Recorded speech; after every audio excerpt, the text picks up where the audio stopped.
Maths by Mohit Sharma YouTube channel पर आप सभी का स्वागत है।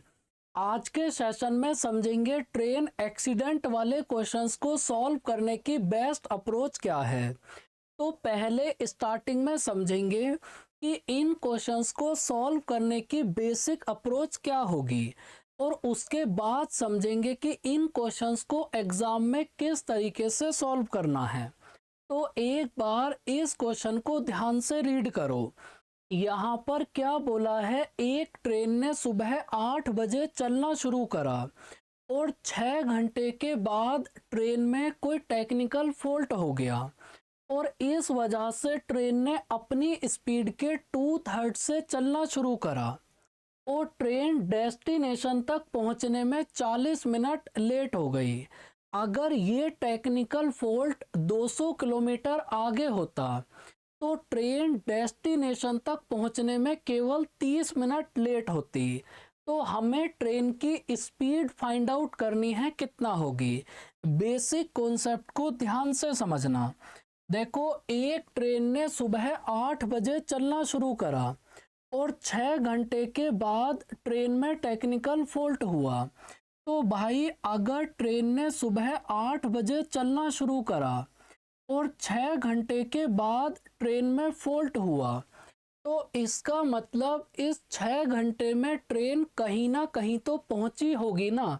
तो हमने मान लिया कि 6 घंटे के बाद ट्रेन इस पॉइंट बी पर पहुंच गई और ट्रेन ने अपनी स्पीड के 2/3 से चलना शुरू करा।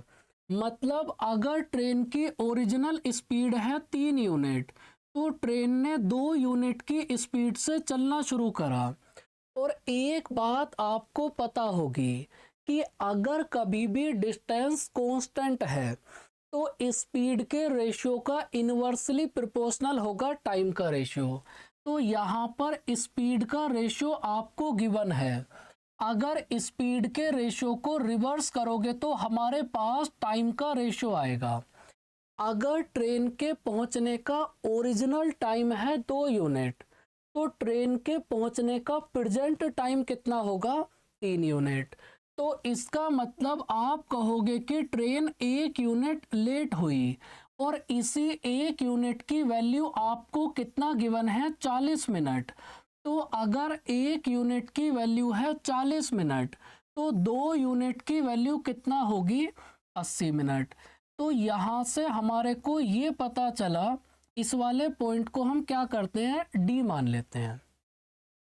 तो यहाँ से हमारे को ये पता चला कि जिस स्पीड के साथ ट्रेन ने चलना शुरू करा था, अगर ट्रेन उसी स्पीड से चलती रहे तो ट्रेन को बी से लेकर डी तक पहुंचने में कितना समय लगेगा, 80 मिनट।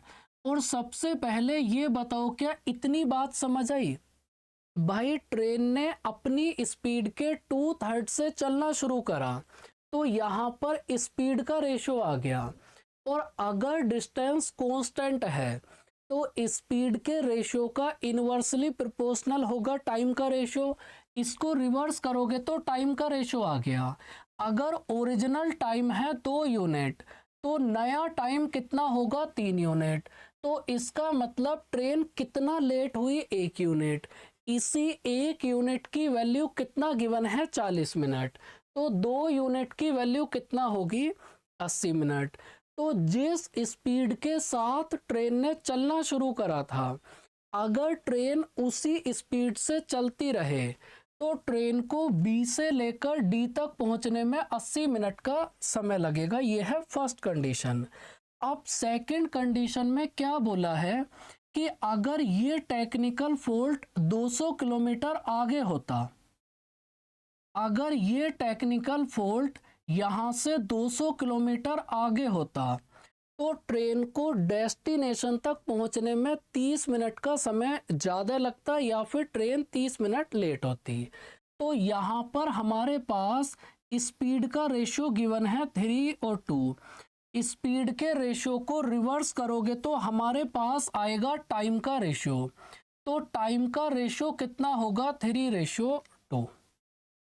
स्पीड का रेशियो गिवन है, रिवर्स करोगे तो टाइम का रेशियो आ गया। अब देखो, पहले वाले केस में ट्रेन 40 मिनट लेट हुई थी और सेकंड केस में ट्रेन 30 मिनट लेट हुई। तो यहाँ पर इन दोनों के टाइम में कितना डिफरेंस है? 1 यूनिट। और इसी 1 यूनिट की वैल्यू कितना गिवन है? 30 मिनट। अगर 1 यूनिट की वैल्यू है 30 मिनट तो 2 यूनिट की वैल्यू कितना होगी? 60 मिनट। भाई कहने का मतलब क्या है कि जिस स्पीड के साथ ट्रेन ने चलना शुरू करा था, अगर ट्रेन उसी स्पीड से चलती रहे तो ट्रेन को सी से लेकर डी तक पहुंचने में कितना समय लगेगा? 60 मिनट। भाई जिस स्पीड के साथ ट्रेन ने चलना शुरू करा था, अगर ट्रेन उसी स्पीड से चलती रहे तो सी से लेकर डी तक पहुंचने में 60 मिनट का समय लगेगा। अब आप मेरे को ये बताओ कि इस 200 किलोमीटर की डिस्टेंस को ट्रेन ने कितनी देर में कवर करा? भाई यहाँ से लेकर यहाँ तक का टाइम है 80 मिनट, यहाँ से लेकर यहाँ तक का टाइम है 60 मिनट। तो इसका मतलब इस 200 किलोमीटर की डिस्टेंस को ट्रेन ने 20 मिनट में कवर करा होगा ना। तो यहाँ से फॉर्मूला लगाओ, distance equals to speed into time. तो डिस्टेंस कितना है? 200 किलोमीटर।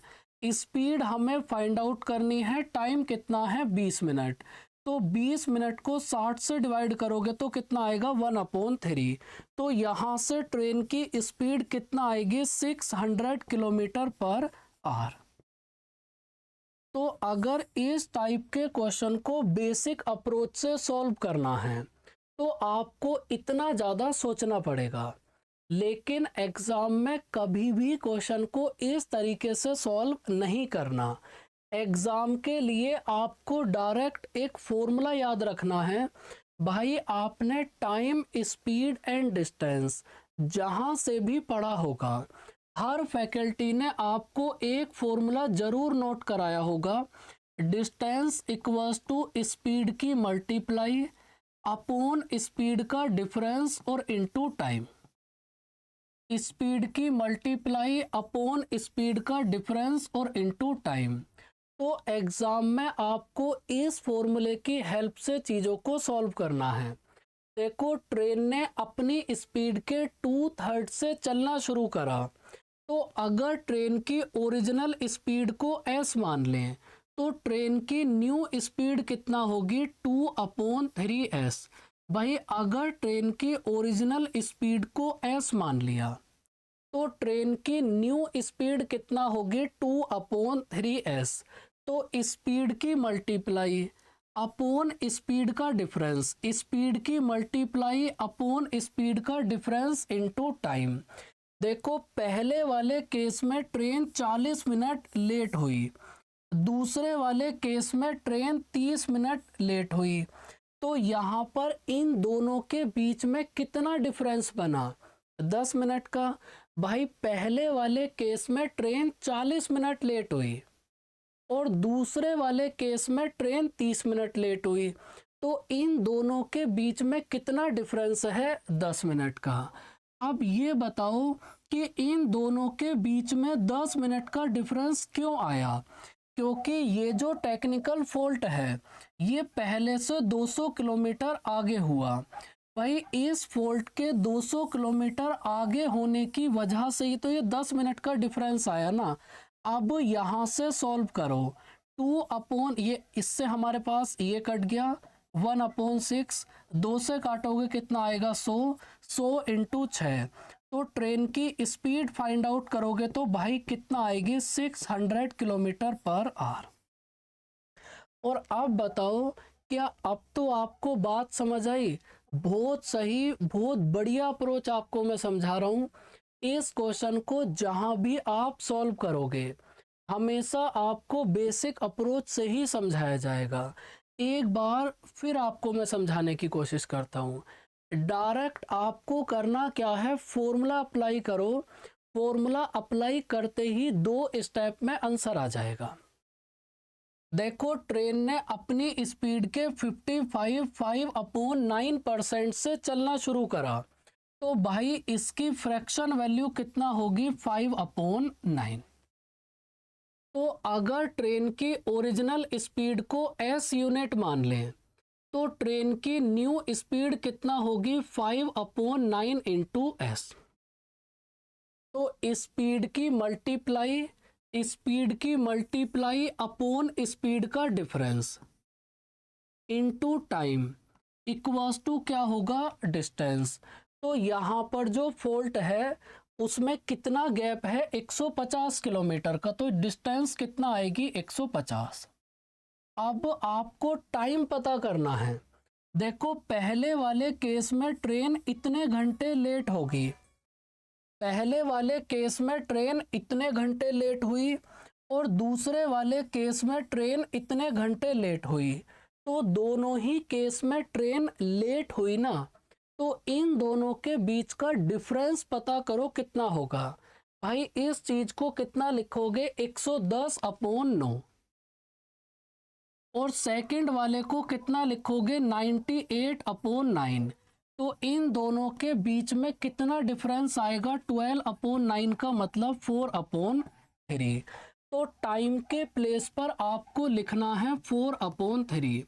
भाई अब यहाँ से इस चीज को सॉल्व करो। आपके पास ट्रेन की ओरिजिनल स्पीड मतलब एस की वैल्यू आ जाएगी कितना होगी। समझ गए ना बात। तो यहाँ से देखो हमारे पास इससे तो ये कट गया, बहुत बढ़िया। 4 से 4 कट गया, 5 से अगर इसको काटोगे तो कितना आएगा 30। 30 इंटू 3, तो यहाँ से ट्रेन की स्पीड कितना आएगी 90 किलोमीटर पर आवर। तो आपको कुछ नहीं करना, केवल और केवल इस टाइप के क्वेश्चन में फॉर्मूला अप्लाई करो और सेकंडों में आपके पास आंसर आ जाएगा।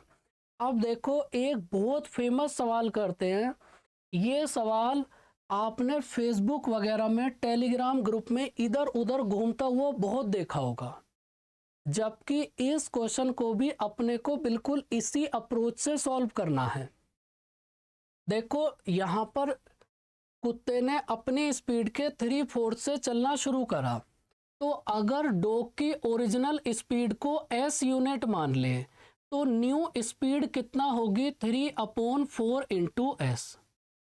अगर ओरिजिनल स्पीड को एस यूनिट मान लें तो न्यू स्पीड कितना होगी 3/4 इंटू एस।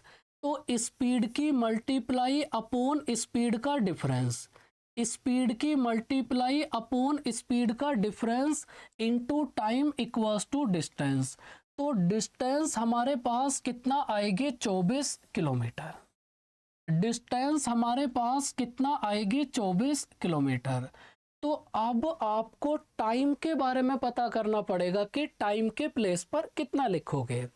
भाई पहले वो 35 मिनट लेट था, अब की बार 25 मिनट लेट है, तो दोनों ही केस में लेट हुआ। भाई पहले वाले केस में वो 35 मिनट लेट हुआ और दूसरे वाले केस में 25 मिनट लेट हुआ। तो 35 और 25 में कितना डिफरेंस होगा 10 मिनट का।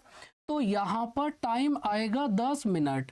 अब 60 से डिवाइड करोगे तो भाई आवर्स में चेंज हो जाएगा। सॉल्व कर लो, आपके पास कुत्ते की स्पीड आ जाएगी कितना होगी।